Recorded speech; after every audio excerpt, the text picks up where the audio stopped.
Happy 40th anniversary to Stephen King's Maximum Overdrive. I remember seeing the TV spots for this movie, but I only remember seeing the diesel. I always thought that the movie was just about this diesel that has this face on it, shows up to this town and starts wreaking havoc. Kind of like The Car or Wheels of Terror.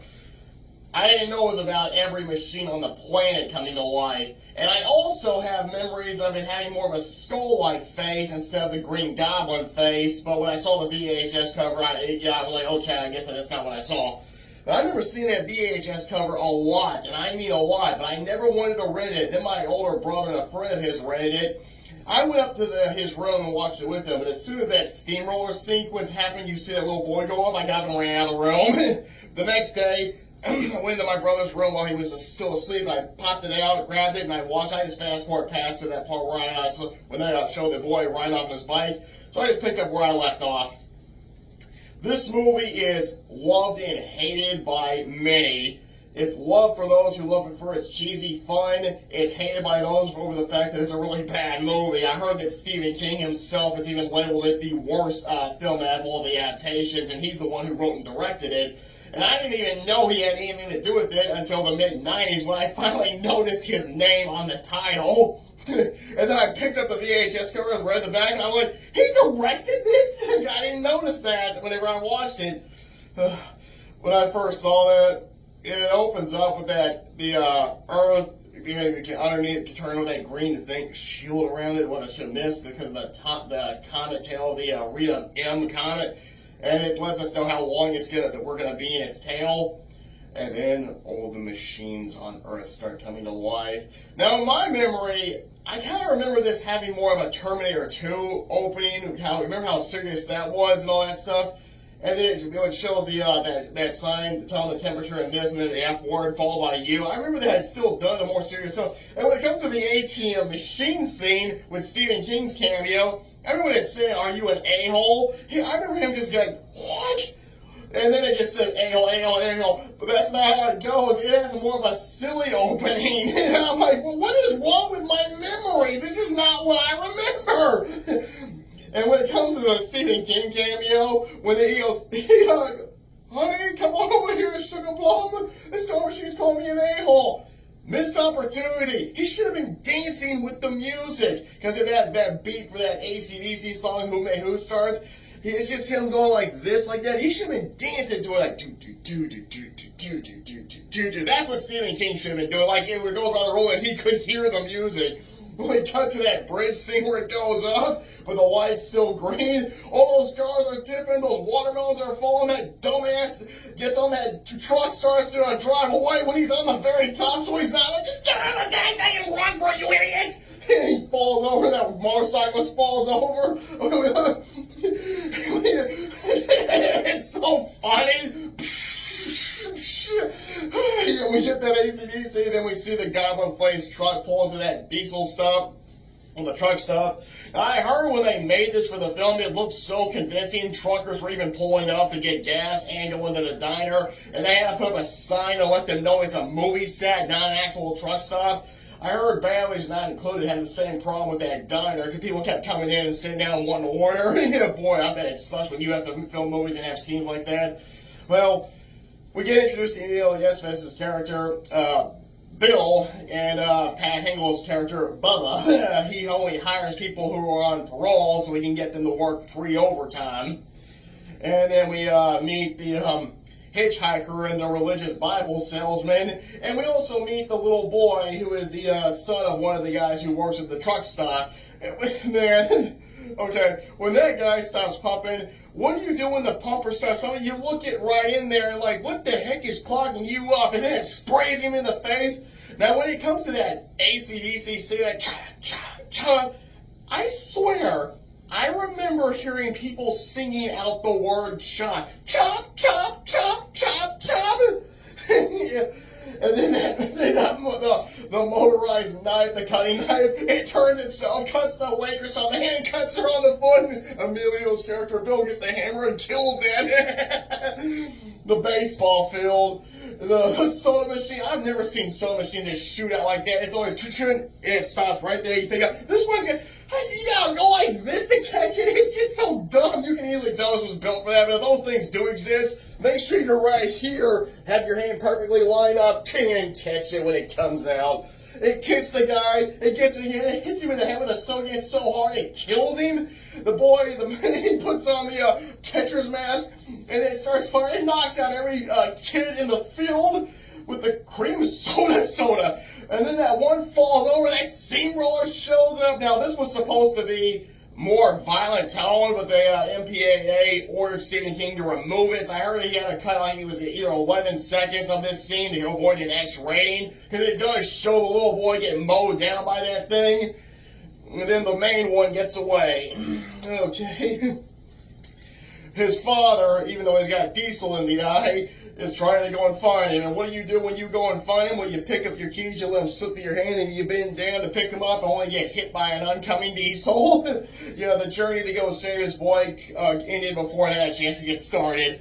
Then that one diesel knocks all that trash on that Bible salesman's, and he got what a terrible boy! The goblin-faced diesel does not like hearing that, backs up into him. Oh boy. And well, now that we get the couple, Connie and Curtis. Connie's played by Yearly Smith, the voice of Elisa Simpson, and she played a secretary on the short-lived sitcom that I'm pretty sure a lot of people don't remember, Herman's Head. Oh man. Well, first they get attacked by one diesel, they try to get away with a railroad, ding, ding, ding, ding, and she's constantly screaming. Later, they're on the road, and this is when we get that good chase music singing. I don't think I can do it that good. It keeps ramming them, and she screams, man, these times we swirl like this. And he says probably the best line in the movie, I think I just lowered my pants. Well, they go and get it off-road, it goes off-road, and it starts blowing up for some reason. The boy makes it back to his neighborhood. The sprinklers keep coming on, one of those things that those water ones like this. When he stops and turns around, they cut off for some reason. He sees everybody's dying. That one guy with the headphones with the blood, the doggy with the remote control car in his mouth, and the lawnmower that comes alive. Now this, I heard that a rock got caught and thrown and got into a guy's eye, and he lost it, and he sued them, and they settled out of court. So I guess this tells you that's what the inspiration was for a death sequence in Final Destination. Was it, the lady that got me on, was it 2 or 3? I can't remember. I've only seen all those films once. This probably lets you know that's where that came from. Well, he gets chased by it after he avoids being seen by the ice cream truck. And he also catches an airplane that this comes back later in the film for letting us know it ran out of fuel and crashed. Okay, so that sequence was obviously there for filler. Oh boy. He makes it there, the couple makes it there, they all get in the truck stop. Of course, they make an attempt to rescue the Bible salesman. They go through the septic area, and when it splashes in Bill's face, and that guy goes, how's it taste? Oh, God. Ugh. However, Bubba is revealed to have arsenal in his basement, rocket launchers, machine guns, you name it. He blows up a number of the diesels. Well, I think he only gets 2 of them at first. When he blows one with a trailer full of toilet paper, all that toilet paper, the good stuff is coming out on fire. Well, all the diesels are surrounding them, driving. When they finally stop, when a bulldozer and a platform vehicle with a machine gun shows up, the bulldozer destroys Bubba's car. He gets a rocket, but he only blows off the top of like the roof where the driver is. The platform vehicle shoots him. It shoots kills his waitress girlfriend and a number of customers as well. Does Morse code. The boy fortunately knows the Cub Scouts. He translated. They just want them to feed them fuel. So they do. And then we get treated that song Hell's Bells. But when they run out, the fuel truck shows up. They have to refill it. And this is whenever Bill starts theorizing that there's aliens behind all this. Yeah, aliens. They brought all the machines to life and are using them to get rid of humanity so they can just move right on in. Not a bad idea for an alien invasion. And later, Bill finally had enough of that platform vehicle, so he does something they should have done earlier. He takes a grenade, but it just sits there and watches him because he pulls it in drunk. Then he rolls it, boom! They escape through the septic tank with overly geared. The trucks destroy the truck stop, but the goblin-faced Diesel escapes. They go and find a drive-through that says humans here, humans here. The little boy shoots it, but he doesn't want the machine gun anymore. The ice cream truck comes back. They shoot it and blow it up, and of course when it comes down with that music, they just look at it like, what the heck? Are you serious? Oh, goodness.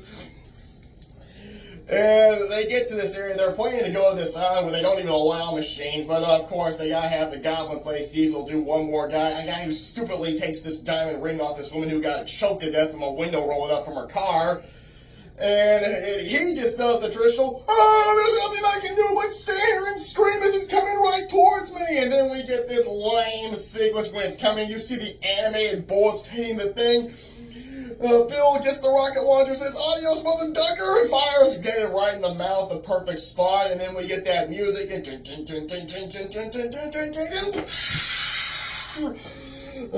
they escape, and Yearly Smith gets the final line, oh, you know I get seasick, I'm gonna toss my cookies, and then we get treated to that song, shook me up all night long.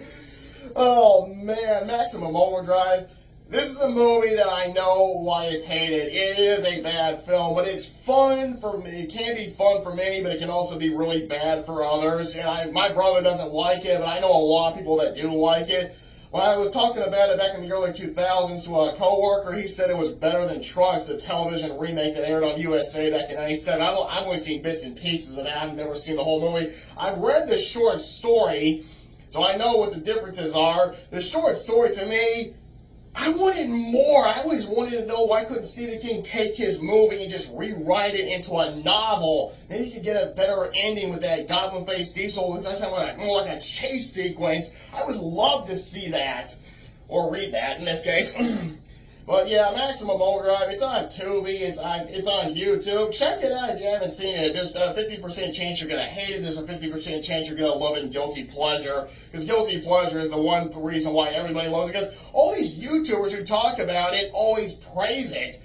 Every YouTuber always talks positive toward it and more negative. It's only film critics like Leonard Moulton who basically trash it, and Stephen King himself.